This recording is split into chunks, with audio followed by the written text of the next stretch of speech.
When they gave mice this stuff, it stopped the inflammatory response in the liver, the kidney, the spleen, and the colon. There's modulating or reducing inflammation after it happens, somewhat reactively, right? You have an inflammatory response and you squelch it. And then there's stopping it before it starts. Now, without getting into crazy technical stuff, one is just squelching the response. The other is attenuating or turning down or even turning off what is called nuclear factor kappa B. It's Moringa, which has been around for a really long time, but it's resurfacing with popularity, as it should, because quite frankly, I've done videos on it over the years. I think it's one of the only foods that could probably be classified as a legit superfood. There's 90 different bioactive compounds in it. If you don't mind, please do stick around through this video. I know I gave it up front, but it helps out the algorithm. And also drop a quick comment down below for the algorithm as well. It really does help us out and gets this video out in front of people because YouTube says, hey, people are engaging with it rather than just absorbing the information and then moving along, right? Now, what happens with Moringa, and I'll talk about how it specifically works, is Moringa, and you usually need like a decently high dose, like a few hundred milligrams a couple times per day to really get this kind of effect. It can block the master switch of inflammation from migrating into the nucleus of a cell. So when it stops that, this nuclear factor kappa B would be like the big overall master switch that tells the cell at the nucleus level and the DNA sequencing level to essentially attract an inflammatory response. So when you block nuclear factor kappa B from actually getting into the cell or really transporting itself, you attenuate inflammation essentially before it starts. Now, does this mean that you won't have a proper inflammatory response when you need it? No, not necessarily, because there's localized inflammation, there's systemic inflammation, and the body's very good at this. But the problem is, most of us are living our lives in unnaturally stressful ways, right? Like most of us like stress from money all the time, right? Those things are just constantly bombarding. It's like this low-grade burning stress of chronic inflammation. But what I want to talk specifically about is how this compound, Moringa, affects inflammation induced by like lipopolysaccharides, which I'll explain what that means, like before it can really even start. So check this out. I have to first talk about a study that was done in mice, and don't worry, there's human model data here.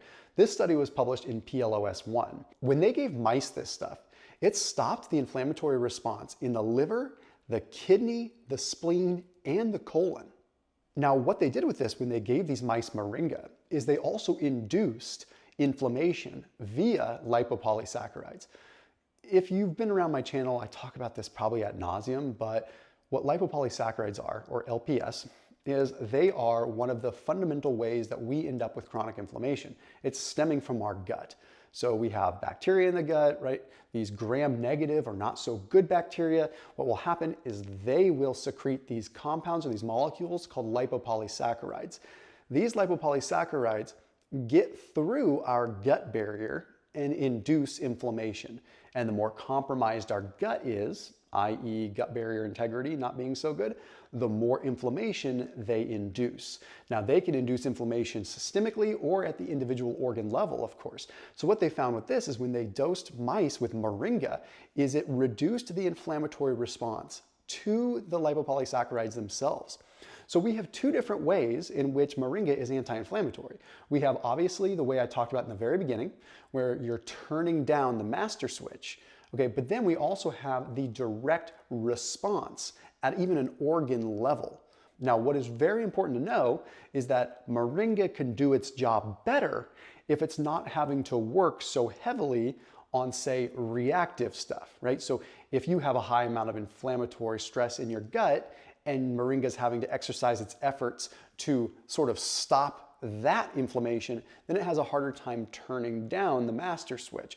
So taking care of your gut health, and in this particular case, like our gut barrier integrity, so things like bone broth, things like collagen to support the gut lining so that the lipopolysaccharides don't induce as much stress is really important. I recommend a good probiotic too if you're not taking one, because we do know now, and I interviewed this world-renowned microbiome expert a while back, and he was telling me how the microbiome affects the actual gut lining itself too, not just inside the gut. So taking care of the microbiome, so taking a good probiotic. I linked out to the one that I use below. Seed legitimately is the only probiotic I recommend. I think most of them are trash, Most of them get broken down in your gut. I like seed because it has a capsule inside of a capsule, so it kind of travels down your gut and breaks down appropriately. So then you're getting the potential colonization in the right places. That's a 25% off discount link if you want to try them out. They've been on my channel for like 5 years now, so it's literally the only probiotic I recommend. So top line of the description, I recommend you check them out. But now the other anti-inflammatory piece that's really interesting is there was one study that was done on like regular healthy people, okay? And what they found is when they gave them Moringa for, I think in this case it was 12 weeks, they gave them like 400 milligrams over the course of 6 times throughout the day. So high dose for 12 weeks, and they didn't notice that much of a difference. But then they did a very similar dose in a study published in Herdin, Herdin, and they found that if the people were diabetic or metabolically dysfunctional, then there was a tremendous response. In fact, they reduced their CRP almost in half. CRP is the primary marker of inflammation in the body, and their starting CRP was 3.38 milligrams per deciliter, and it dropped down to 1.69 milligrams per deciliter. That is a profound, very intense drop in CRP. So it's showing that maybe Moringa has an even more profound effect if you're metabolically dysfunctional or if you have insulin resistance. This makes it really captivating because it makes us wonder what's going on. There's not just the inflammation process. Obviously, like something like insulin resistance is an inflammatory condition, but like the fact that it's actually attenuating this and lowering inflammation specifically in people that are insulin resistant tells us that maybe there's an effect on blood sugar too. But then you look at the original data on Moringa as sort of a detoxifying agent, which I've talked about before. It elevates something called NRF2. NRF2 is like the initiation of the detoxification pathways in the body. Now we've heard Dr. Rhonda Patrick talk about sulforaphane and some of these other things, huge boosters of NRF2.